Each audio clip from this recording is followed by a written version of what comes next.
राजा किसान से बोला, क्या ये खेत आपका है? किसान ने कहा, जी नहीं, खेत तो प्रकृति का है और प्रकृति भगवान की है। हम तो खाली हाथ आए थे, खाली हाथ जाना है। इस जन्म में इस खेत की रखवाली का काम मिला है, वही कर रहा हूँ। कमलपुर का राजा बड़ा प्रतापी था। उसकी समृद्धि की चर्चा दूर दूर तक होती थी। उसके पास हर तरह की सुख सुविधा थी, लेकिन एक कमी उसे दिन रात परेशान करती थी, और वो थी मन की अशांति। सब कुछ होने के बावजूद उसका मन अंदर से अशांत था। मन को शांत करने के लिए उसने कई विद्वानों और साधु संतों का सहयोग मांगा। किसी ने कोई पूजा बताई तो किसी ने कोई यज्ञ करवाया, किसी ने बबूत दी, कोई अभिमंत्रित ताबीज दे गया।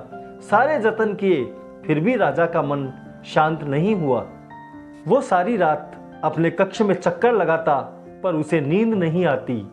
एक दिन राजा के एक वृद्ध मंत्री ने राजा को सलाह दी कि आप रात भर बेचैनी में अपने कक्ष में घूमने के बजाय भेष बदलकर नगर भ्रमण करो, ताकि आपको राज्य की जनता के दुख दर्द भी पता रहे और व्यवस्थाओं पर भी आपकी नजर रहे।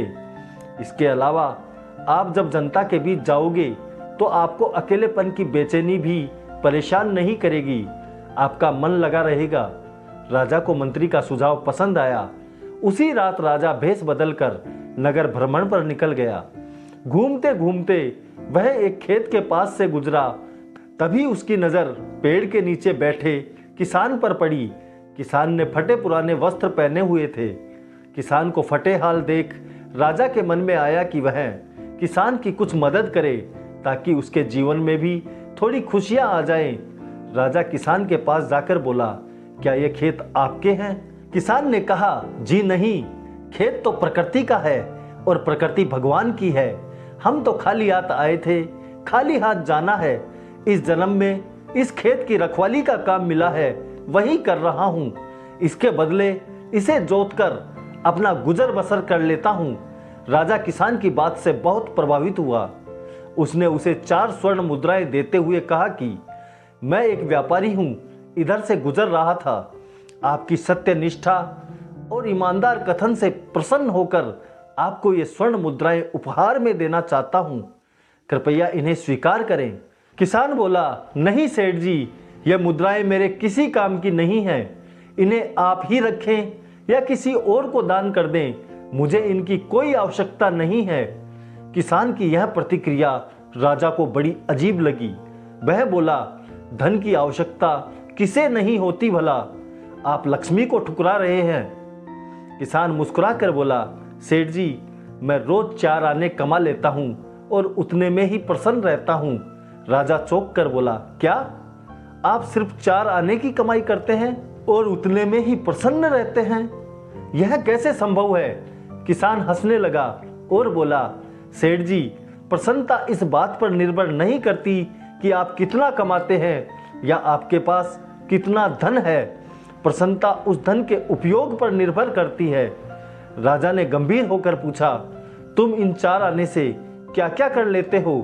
किसान शायद इस बेकार की बहस में नहीं पड़ना चाहता था, इसीलिए वहां से खड़े होते हुए बोला, इन 4 आनों में से एक मैं कुएं में डाल देता हूं, दूसरे से कर्ज चुकाता हूं, तीसरा उधार में दे देता हूं और चौथा मिट्टी में गाड़ देता हूं। राजा को किसान का उत्तर समझ नहीं आया। वह किसान से इसका अर्थ पूछना चाहता था, लेकिन तब तक किसान वहां से चला गया। राजा ने अगले दिन दरबार में सभी मंत्रियों और विद्वानों को बुलाया। फिर सबके सामने रात की पूरी घटना सुनाकर सबसे किसान के उस कथन का अर्थ पूछा। सभी ने अपने अपने हिसाब से तर्क पेश किए, लेकिन कोई भी राजा को संतुष्ट नहीं कर पाया। आखिर उस किसान को ही दरबार में बुलाने का निर्णय लिया गया। दूसरे दिन राजा के बताए गए स्थान पर जाकर सैनिक उस किसान को सम्मान सहित दरबार में लेकर आए। राजा ने किसान को सम्मानित स्थान पर बैठाकर उस दिन अपने भेष बदलकर भ्रमण करने के बारे में बताते हुए कहा, मैं तुम्हारे उत्तर से प्रभावित हूं और तुम्हारी कमाई का हिसाब समझना चाहता हूं। बताओ, तुम अपने कमाई 4 आने किस तरह खर्च करते हो, जो तुम इतना प्रसन्न और संतुष्ट रहते हो? किसान बोला, हुजूर, मेरा हिसाब तो बिल्कुल सीधा है। जैसा कि मैंने आपको बताया था, मैं एक आना कुएं में डाल देता हूँ, यानी अपने परिवार के भरण पोषण में लगा देता हूँ। दूसरे से मैं अपना कर्ज चुकाता हूँ, यानी इसे मैं अपने वृद्ध माता पिता की सेवा में लगा देता हूँ। तीसरा, मैं उधार दे देता हूँ, यानी अपने बच्चों की शिक्षा दीक्षा में लगा देता हूँ। और चौथा, मैं मिट्टी में गाड़ देता हूँ, यानी मैं एक आने की बचत कर लेता हूँ ताकि समय आने पर मेरे काम आए, मुझे किसी से मांगना न पड़े और मैं उसे धार्मिक, सामाजिक या अन्य आवश्यक कार्यों में लगा सकूं। राजा को अब किसान की बात समझ आ गई। राजा की समस्या का समाधान भी हो गया। वह समझ गया कि यदि उसे प्रसन्न और संतुष्ट रहना है तो उसे भी अपने अर्जित किए धन का सही उपयोग करना होगा। उसी से मन को शांति मिल सकती है।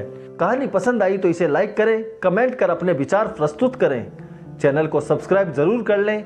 मैं रोज आपके लिए ऐसी ही दिलचस्प और मनोरंजक कहानियां लेकर आता हूं। धन्यवाद। जय हिंद, जय भारत।